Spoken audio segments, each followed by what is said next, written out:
The fuse for the ventilator broke, so we put the heater on. So what you don't know is that it's 35 degrees, so we're a bit hot in the car. Other than that, it's a nice day. Mais à part ça, c'est vraiment une belle journée. Some take their girlfriend for a spa weekend. I took you to the Dakar. Occhio al pietrone! Ma porco Dio! Ma con tutto il posto che c'è? Oh, sono capitata lì perché però mi dispiace, già ne ho fatto posto adesso, eh? Lo so, ma... It's really strange. It's louder and louder. Oh non, mais j'aime pas ça. I don't like that.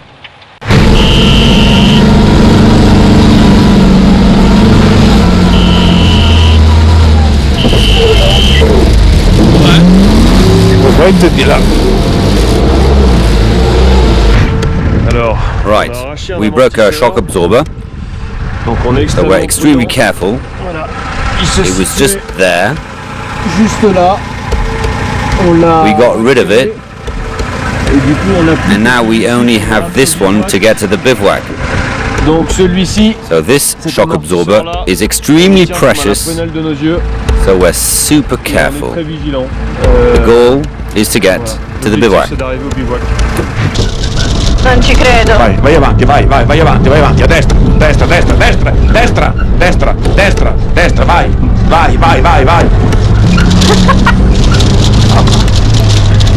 Dakar. It's the desert, it's the Dakar, it's the race. C'est la course.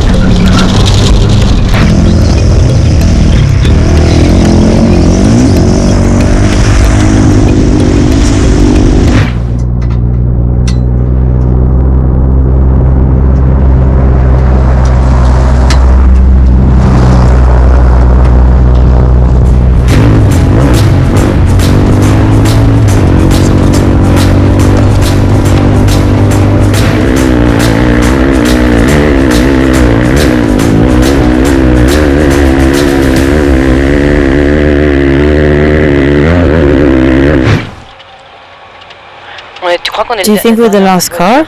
It's possible. Last, no, because some are not going. But among those driving, it's possible.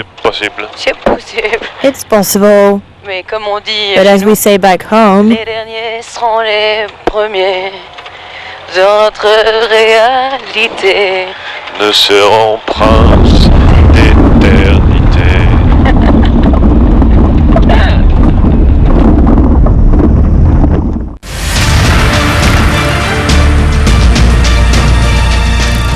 It was one of the most spectacular images of yesterday's programme. The hop, a skip and several rolls for Maurik van den Heuvel.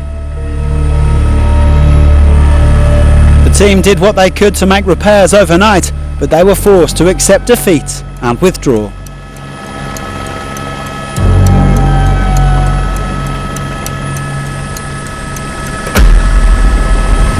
I don't really know. I mean, we were doing fine. But then with 20 kilometers to go, and I've just seen the pictures actually, there was shade, there was sun, I didn't see a bump and it launched me right up into the air.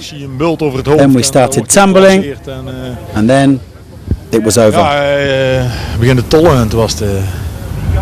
The nose is broken.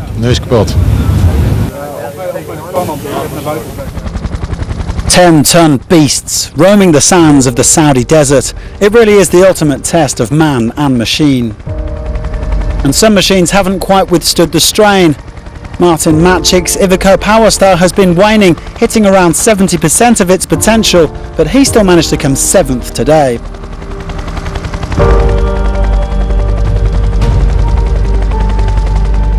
Janus van Kasteren ended up on his side as well yesterday, just like Van den Heuvel, although without a television helicopter nearby. His De Roy teammates helped him to get going again, but it was still 40 minutes dropped, and he didn't fare too much better today, shipping another 35 minutes.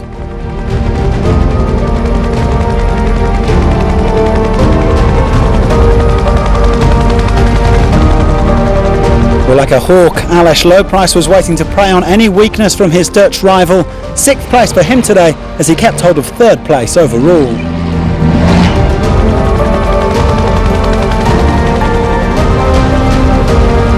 It's nice to see Ignacio Casale still going in the Tatra Phoenix. He rose from the ashes of last week's mechanical woes, including an actual fire, to finish 5th today. The former quad star is 74 hours back overall, but it's all good practice for future editions.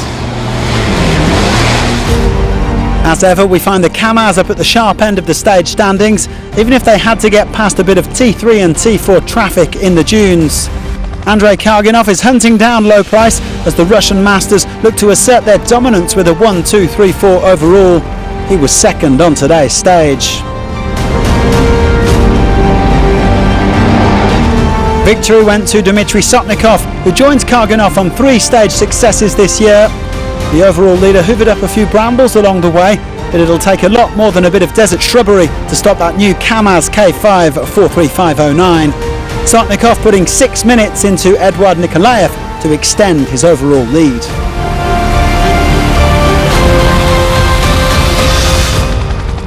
Surprise, surprise, another Kamaz demonstration.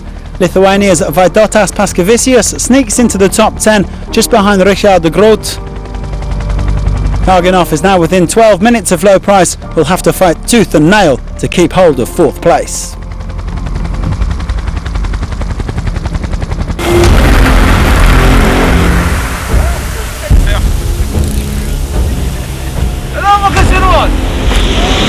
Wherever the Dakar Classic starts each day, it creates quite a buzz locally, as you might expect. Husband and wife Jérôme and Galpin finished second on stage 6, and they did so again on the first special back after the rest day. But the overall lead changed, as Serge Monio now tops the classification. 68-year-old Xavier Pina won the stage.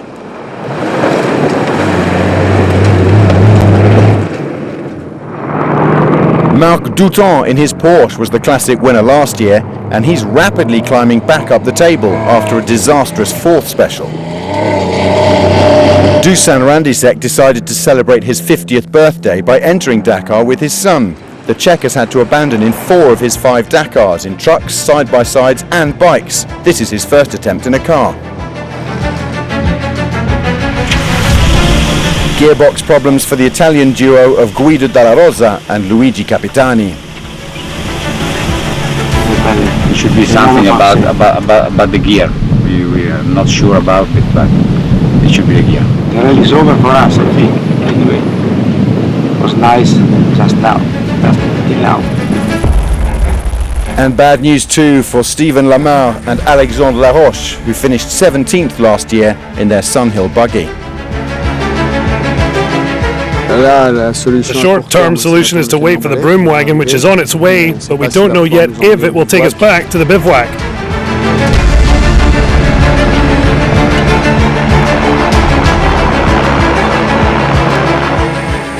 Sometimes your Dakar life can disappear in the turn of a wheel in a valley of death.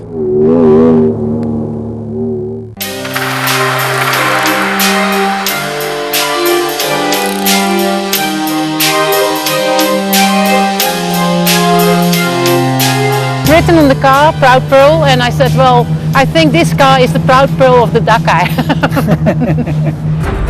Cars don't come much more classic than the Citroën CX, and adventurers don't come much more adventurous than the camp couple. We have this car already for 12 years. We got it from somebody who had no room anymore and said, if you can start it, please take it and you can have it. So I drove for a year to my work with this car. We used the car for as a wedding car. By that time it was a gold-colored car. We are travelers.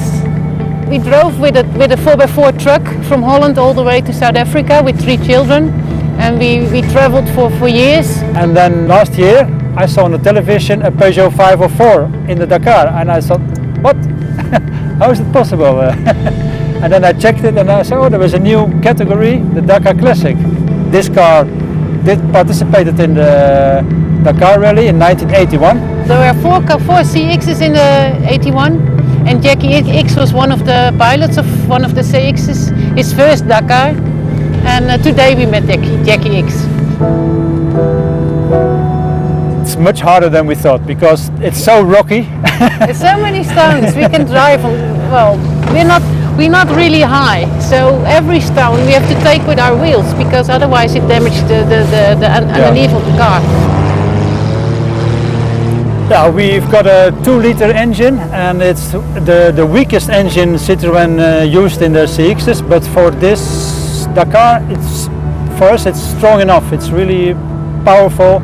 We almost never got stuck. The wheels never slip, and we drive on normal road tires. And of course, they are not so strong as race tires, but it goes well. We really would like to come back again, but we have a truck 4x4, a Mercedes. I would love that he was driving with our oldest son and I was driving the truck with my other children and then do something as a family here. Yeah. Our children would love it too.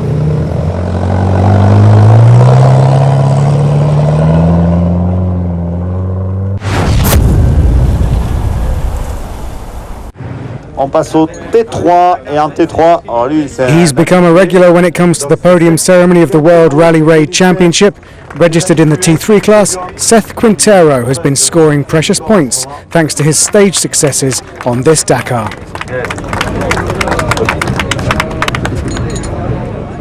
For sure, to start collecting points for the whole season is obviously our biggest goal. To win that championship this year is going to be tough. There's a lot of great drivers in our class this year. Unfortunately, we're out of the overall, so we're not going to be able to get the 50 points at the end. So we're really just trying to gather all the points we can with stages. In the FIA W2RC standings after stage 8, Sébastien Loeb is back on top. The Frenchman now has a 3-point lead over Nasser Al-Attiyah. Third is Al Raji.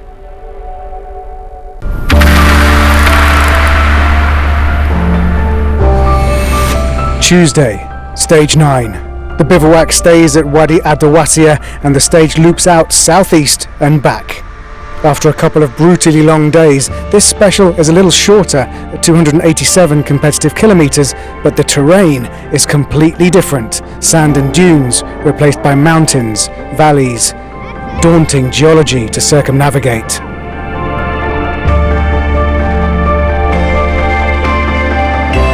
All of this a far cry from the warm welcome at Wadi Adawasiya itself.